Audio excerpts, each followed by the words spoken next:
అందరికీ నమస్కారం. రేపటి రోజుని పురస్కరించుకొని ఈరోజే ఇంకా ఒక 12 గంటలు ఉండగానే నా కుటుంబ సభ్యులైన జన సైనికులు కుటుంబ సభ్యులు అందరూ కలిపి ఇక్కడ ఒక మంచి కార్యక్రమం, అందులోనే ప్రియదర్శిని అనే ఒక మంచి ఇన్స్టిట్యూషన్ దగ్గర జరపడం అన్నది చాలా గొప్ప అనుభూతి కింద నేను భావిస్తా ఉన్నాను. మనస్ఫూర్తిగా మీ అందరికీ కూడా ధన్యవాదాలు తెలియజేస్తా ఉన్నా. క్రిందటి సంవత్సరం పుట్టినరోజుకి దూరంగా ఉండి మనం జాబ్ మేళా పెట్టుకొని అక్కడే నాయకులందరూ కలిసి వచ్చిన ప్రతి ఒక్కరు కూడా నన్ను అభినందించడానికి వచ్చిన ప్రతి ఒక్కరితోటి ఒక ఆఫర్ లెటర్ ఇచ్చే కార్యక్రమం కింద తీసుకొని చేశాం. ఈ సంవత్సరం కూడా జాబ్ మేళా పెడతామంటే నాయకులందరూ కూడా చాలా గుర్రుగా చూసి, ఇంకా నిర్ణయాలు మీ చేతిలో లేవు, కాస్త తగ్గించండి ఇవన్నీ అని చెప్పి ఈ సంవత్సరం సెలబ్రేషన్స్ చెయ్యాలని చెప్పడం.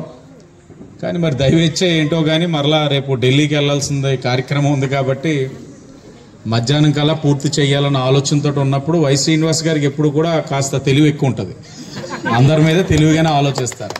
రేపు అక్కడ ఇంతమందితో వచ్చి ఆ తోపులాటలోని ఇక్కడ ఏ ఒక్క కుటుంబ సభ్యుడు అక్కడ గౌరవం తగ్గినా శ్రీని గారికి ఇబ్బందులు ఉంటాయి. కాబట్టి ఆయన చాలా దూరదృష్టితో ఆలోచించి ఈరోజే కార్యక్రమం పెట్టి అందరినీ చాలా ఫ్రీగా కల్పించే కార్యక్రమం చేశారు. మంచి ఆలోచన ఉండాలి. రాజకీయ నాయకుడికి ఒక దూరదృష్టి అనేది ఉండాలి. నేను ఆన్ రికార్డుగా చెప్తా ఉన్నాను, కొన్ని నియోజకవర్గాల్లో శాసనసభ్యులు అడుగుతా ఉన్నారు, మా ఎండోమెంట్స్ కమిటీలు అన్నది ఇంకా కదలలేదు, ఇంకా ఫైనల్ అవ్వలేదు, నువ్వు 8 కమిటీలు ప్రమాణ స్వీకారం అయిపోయింది, ఇంకో 6 కమిటీలు అనౌన్స్మెంట్ స్టేజ్లో ఉంది, ఎలా జరుగుతుంది అని.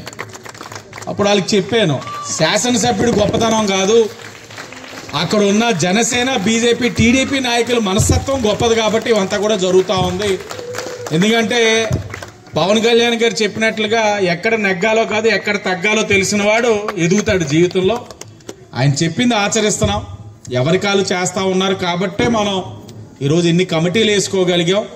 మీకు మరలా ఇంకోటి ఆన్ రికార్డు చెప్తా ఉన్నాం, మంగళగిరి కాన్స్టిట్యున్సీతో పాటు సరిసమానంగా రాష్ట్రంలో అత్యధిక శాతం డైరెక్టర్లు వచ్చిన ఏకైక నియోజకవర్గం రాజమండ్రి సిటీ. తెలుగుదేశం పార్టీ నుంచి 7 వచ్చినట్లున్నాయి, జనసేన నుంచి 4-5 వచ్చినాయి, 4, బీజేపీ నుంచి 1. లెక్క పెట్టుకుంటే మంగళగిరి కాన్స్టిట్యున్సీతో పాటు ఎక్కువ వచ్చిన డైరెక్టర్లు ఉన్న నియోజకవర్గం రాజమండ్రి సిటీ. అంటే వాళ్ళు కూడా గమనిస్తున్నారు, ఇక్కడ ఇంత ఐక్యతగా ఏది అడిగినా కుటుంబం బాగుంది, మనం చెయ్యాలని ఒక ఆలోచనలో వస్తా ఉన్నారు.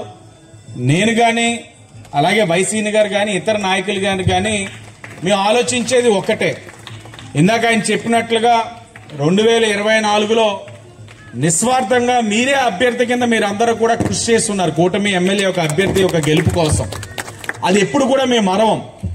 నేను అనేక సందర్భాల్లో చెప్పాను వైసీని గారిని, ఎక్కడికైనా వెళ్తా ఉంటే నా షెడ్యూల్ ఏంటని తెలుసుకొని నేను వస్తున్నప్పుడు 4 పాంప్లెట్లు ఇచ్చి లేకపోతే నా ముందోనే వెనకాల తిరిగే కార్యక్రమం చేయలేదు. నేను తిరక్క ముందే అక్కడ కార్యక్రమం చేసుకొని మీ పని మీరు చేసుకునేవారు.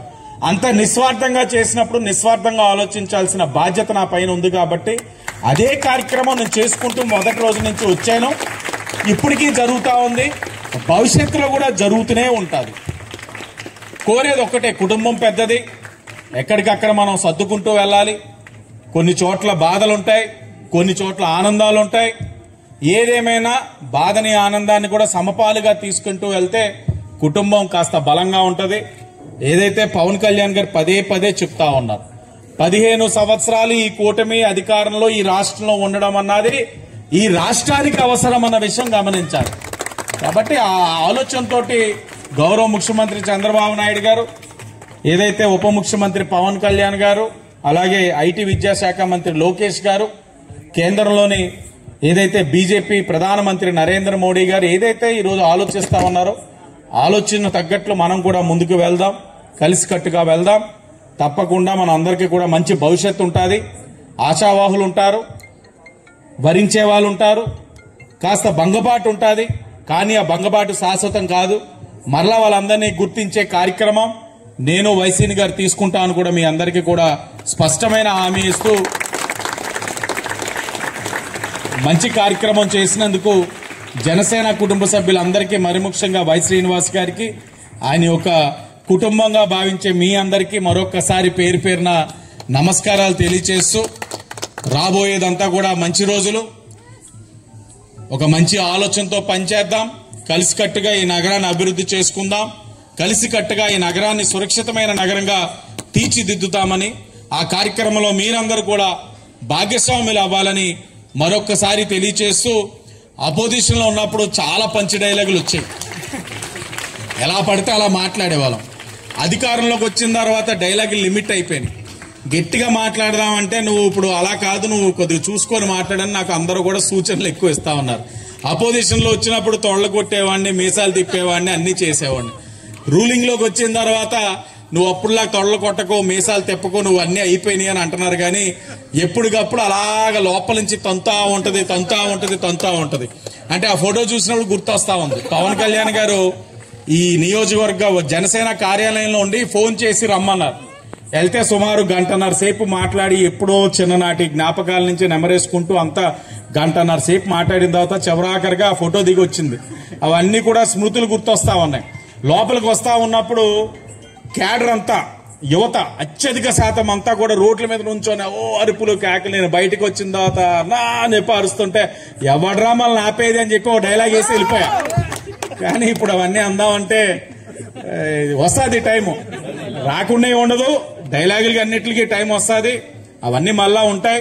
కానీ ఆ లోపు ఏంటంటే డైలాగులతో కన్నా మనం అన్ని కూడా మన పనుల్లో చేసి చూపించాలి. మన పనే ప్రతి ఒక్కరికి సమాధానం. ఆ ఆలోచనతోటే నేను పనిచేస్తా ఉన్నాను. మనందరం కూడా అదే ఆలోచనతో పనిచేయాలని మీ అందరినీ కూడా కోరుకుంటూ మరొక్కసారి మంచి కార్యక్రమం నిర్వహించి పుట్టినరోజు వేడుకల్ని ముందే నాకు పరిచయం చేసిన వై శ్రీనివాస్ గారికి, వారి కుటుంబ సభ్యులైన నా కుటుంబ సమానులైన జనసేన వారికి అందరికీ కూడా పేరు పేరున నమస్కరించుకుంటూ మీడియా వారికి కూడా నమస్కారం.